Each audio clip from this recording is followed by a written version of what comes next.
Nuestro invitado de hoy se mueve entre la literatura y el psicoanálisis. David Alejandro Malavé Bongiorni es conocido como un médico editólogo, fundador de la librería Cálatos en Caracas. Este psiquiatra se aventura en España con una editorial del mismo nombre, una editorial con ADN venezolano. Con ustedes, David Malavé. Bienvenido, David Malavé, a Conversandito, Cálatos, médico editólogo, como te dicen. Tienes dos profesiones, David. Esas dos profesiones se complementan, ser médico y ser editor. Bueno, tú sabes que los médicos, una de las cosas que tienen que aprender es hacer historia, ¿no? Historia clínica, y de allí a lo mejor vas saltando un poco a la literatura. Y si te formas como psicoanalista y estudias psicoanálisis, uno es como una especie de editor del discurso del otro, para ir armando la historia, y bueno, eso te da cierta experiencia, aunque claro, esto es otra cosa. Lo de editar libros otra aventura bastante más seria que la de ser psicoanalista, por lo menos. De médico no sé, pero que de psicoanalista más serio. Habría que saber si esa aventura requiere o no requiere un psiquiatra o un psicólogo, porque muchas veces nos dice, oye, estás de psiquiatra, o qué sé yo, oye, mira, vete a un psicólogo. Muchas veces no sabemos distinguir entre una cosa o la otra. ¿Cuándo debemos acudir a uno o acudir a otro? Bueno, para empezar te diría que sí, ayuda mucho lo que uno sabe de psiquiatría y psicoanálisis y psicología para lidiar con la gente. Fíjate, el psiquiatra es una persona que tiene de formación la medicina. Es un médico que se dedica luego a estudiar la psique, ¿no? El funcionamiento de la psique.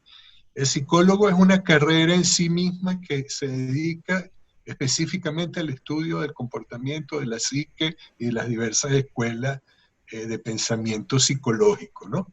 Sería esa la diferencia. Los psiquiatras venimos de la medicina y los psicólogos, digamos, están en eso desde que comienzan a estudiar.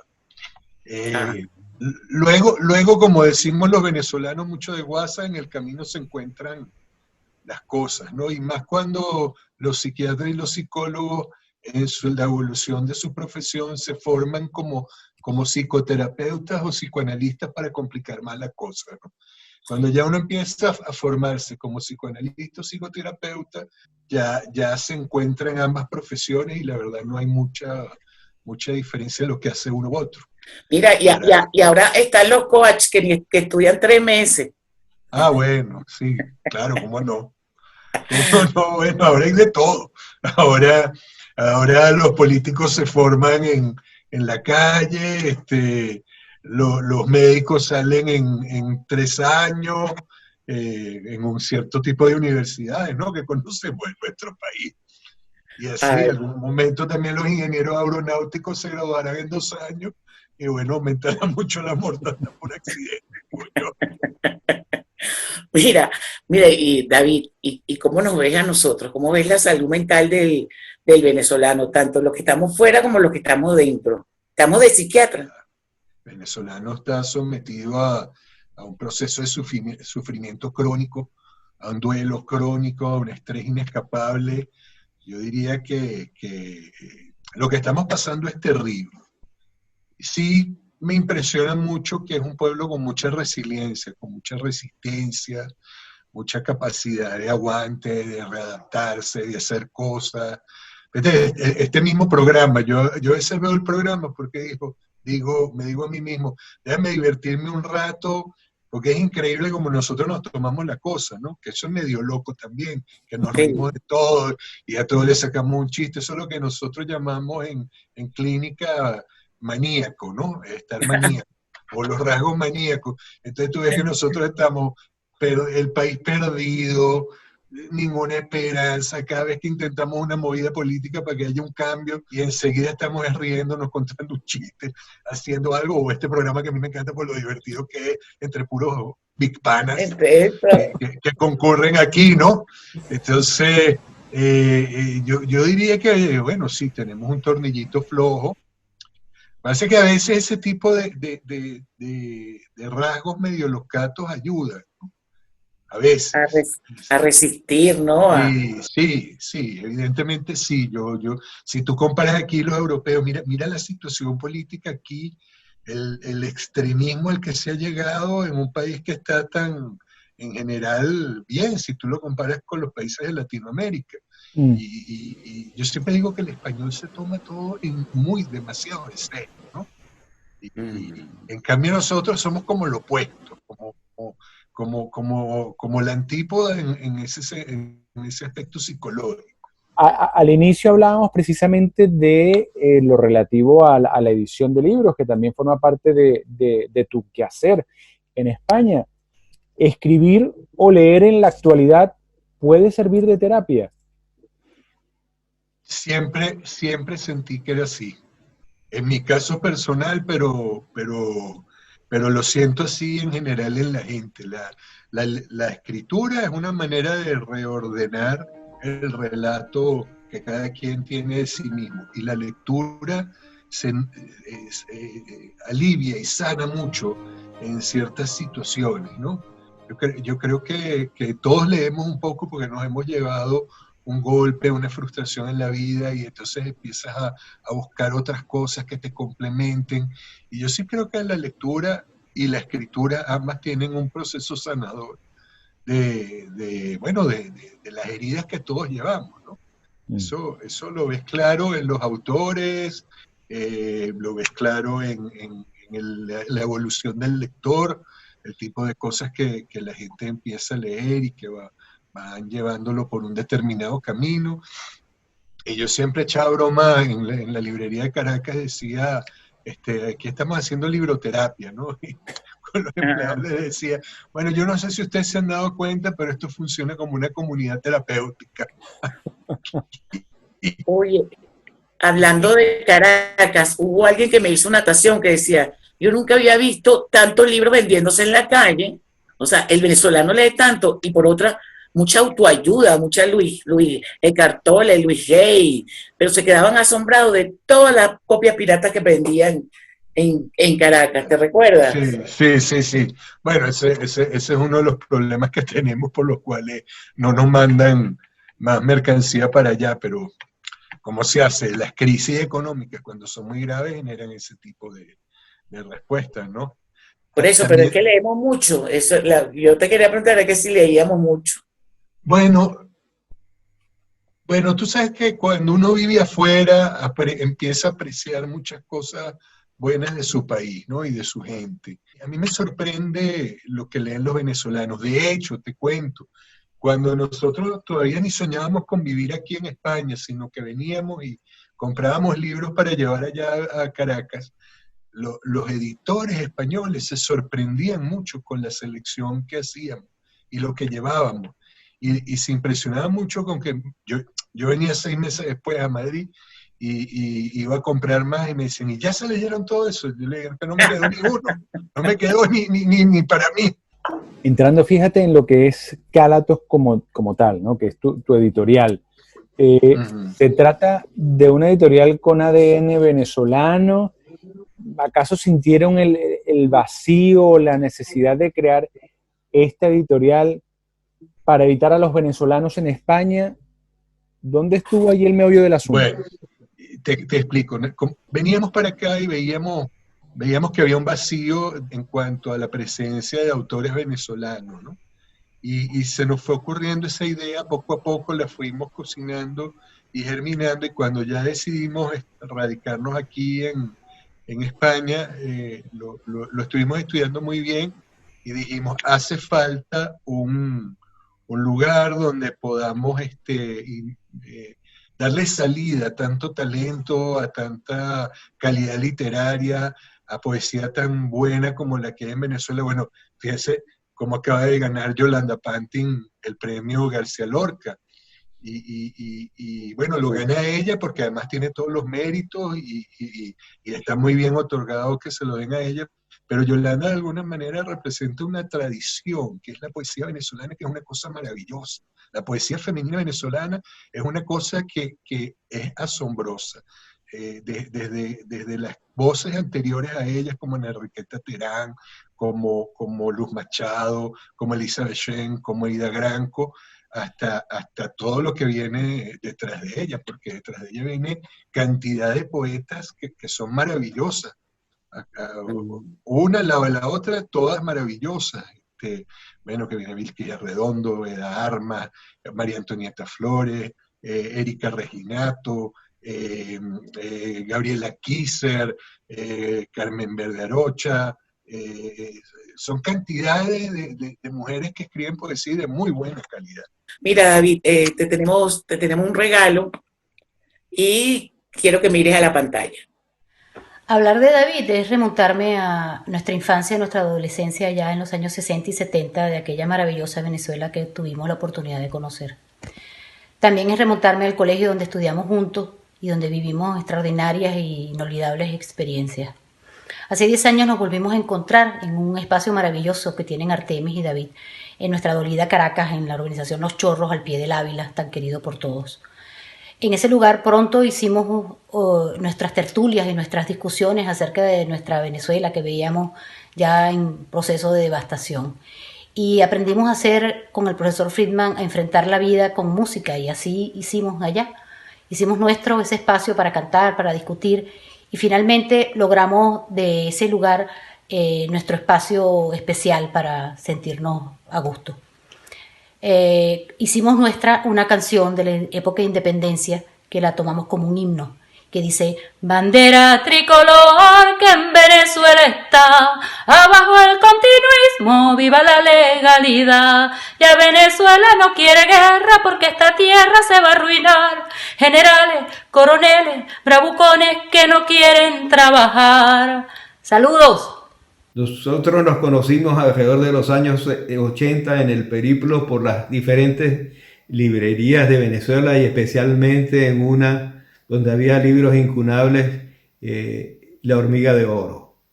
Él es un gran lector y un gran editor, razón por la cual quiero compartir con él estos libros.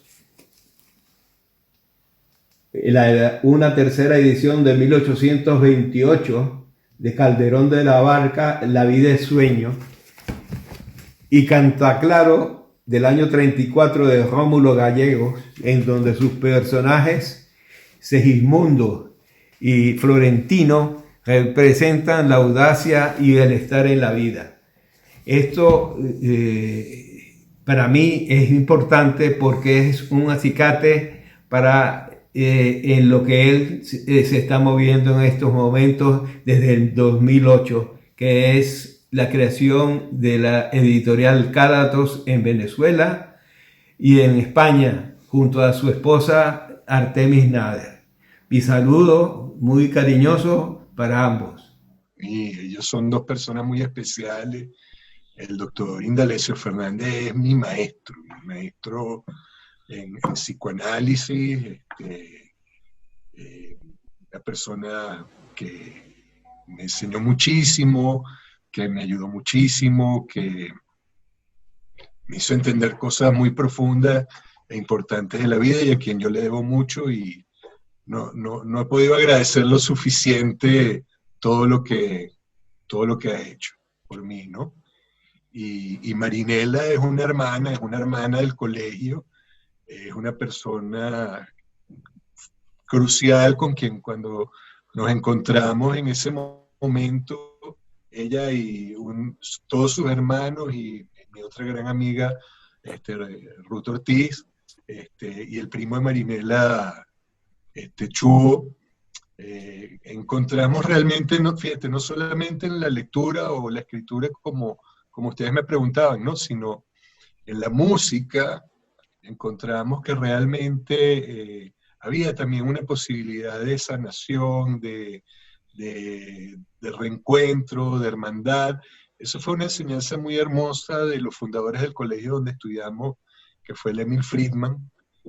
Allí aprendimos que la música era una vía para hermanarnos, ¿no? Y para disfrutar mucho, una actividad que generaba mucho placer. Y la verdad que fue muy hermoso ese reencuentro porque pasamos muchísimas noches, muchísimas tardes en la librería, en casa, cantando y haciendo música, y eso fue muy reparador y muy bueno en esa Venezuela que estaba ya sufriendo mucho. Y yo creo que una de las cosas que extraño de que nos hayamos ido todos de allá es que, bueno, se acabó ese grupo de música para cantar, y como también con Indalecio convertí en la Sociedad Psicoanalítica de Caracas y en el campo de la psiquiatría, y fue una experiencia de gran amistad y de mucho aprendizaje. eh, y bueno, también eso se fue perdiendo con la pérdida del país, ¿no?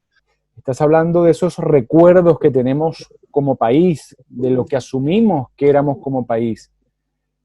Pero ¿cómo asumirlo cuando se está tan lejos de lo nuestro, de nuestra patria?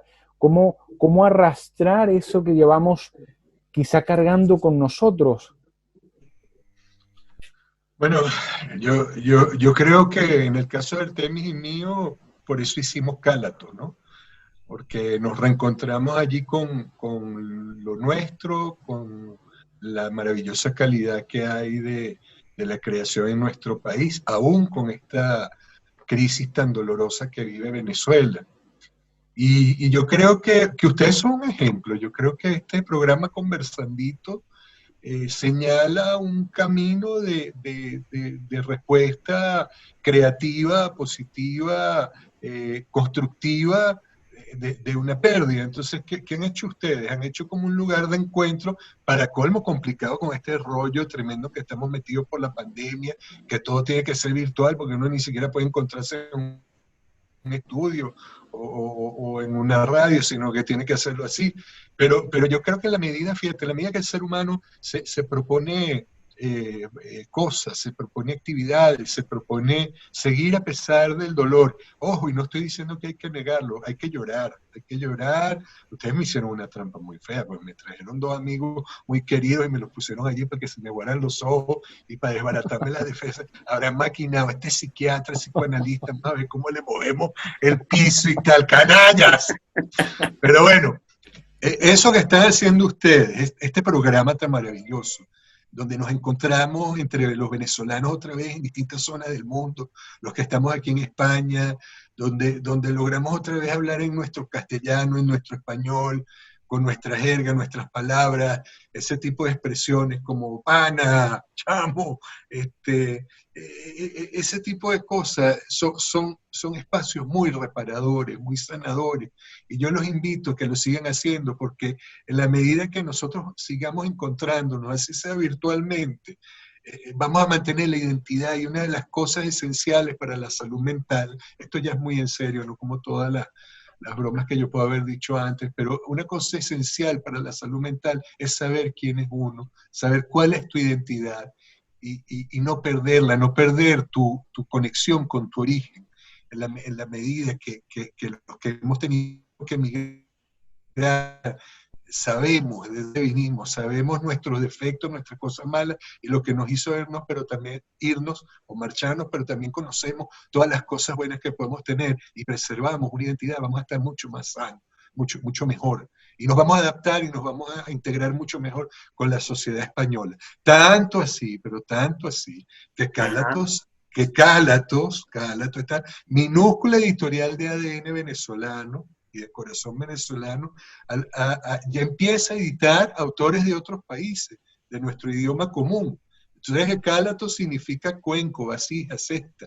En griego eran las vasijas en que le llevaban las ofrendas a Atenea, ¿no? Y la filosofía de Artemis y mía es que aquí tienen cabida todos los idiomas, todos los acentos del idioma español. Y fíjate, por primera vez un español, un chico de Granada que se llama Salvador Galán Moreo, publica con nosotros un libro, y bueno, esta es la cosecha de estos últimos meses.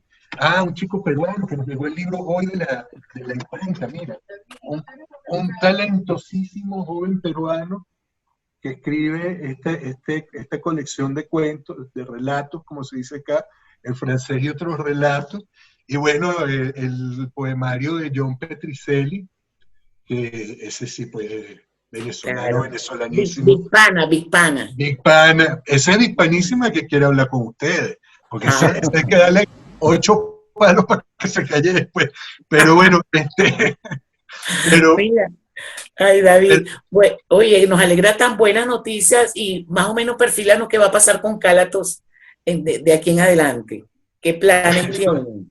bueno, si a mis señores a mí no nos tienen que hospitalizar, no, vamos a seguir, seguimos después de la novela de Federico Vega, que ha tenido una buena entrada en España, con lo difícil que es entrar aquí, y la de Pedro Plaza, vamos a seguir, viene una novela de Israel Centeno, el libro de Jurate Rosales, miren, eso me lo está soplando acá mi mujer, no se imagina, ya el distribuidor nos pidió más, o sea, hay que hacer más ejemplares, porque la gran colega vuestra, Jurate Rosales, ha hecho un libro de historia maravilloso que se llama Las Raíces de Europa, donde ella tiene toda una teoría histórica muy interesante sobre cómo los godos provienen de la zona del Báltico, de los países que hoy llaman las repúblicas bálticas, ¿no? Y ella escribe este libro, lo han publicado en alemán, en lituano, en francés, y por primera vez sale en español.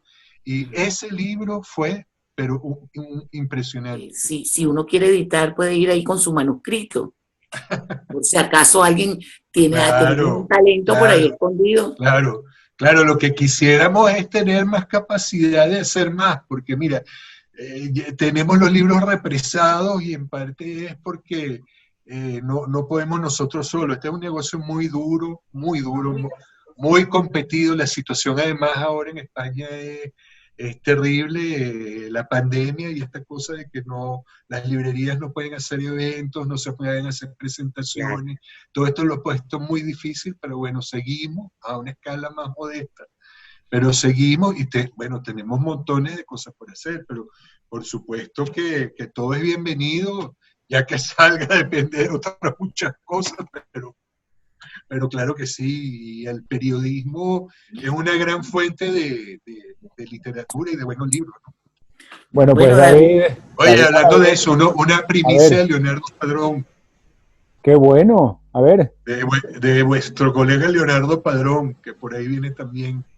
Qué bueno, esa es una buena noticia. Mira, Eugenia se puso hasta nerviosa y todo.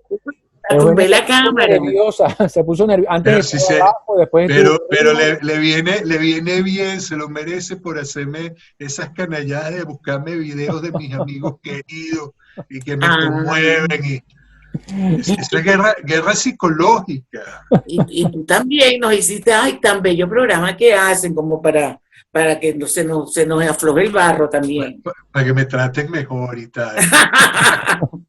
David Malavé, muchas gracias. Muy agradecidos de haber participado en esta edición número 21 de Conversandito. De verdad que sí, muchísimas gracias. Oye, llegaron a la mayoría de edad. Sí, señor. Ya están consagrados. Cuando uno pasa los 21, ya esto no se acaba. En todas partes, así es, que así sea. Un gran abrazo y muchísimas gracias a ustedes. Un gran abrazo. Muchísimas gracias. Gracias, Seguro. Gracias de verdad. Gracias a los dos. Chao. El médico editólogo.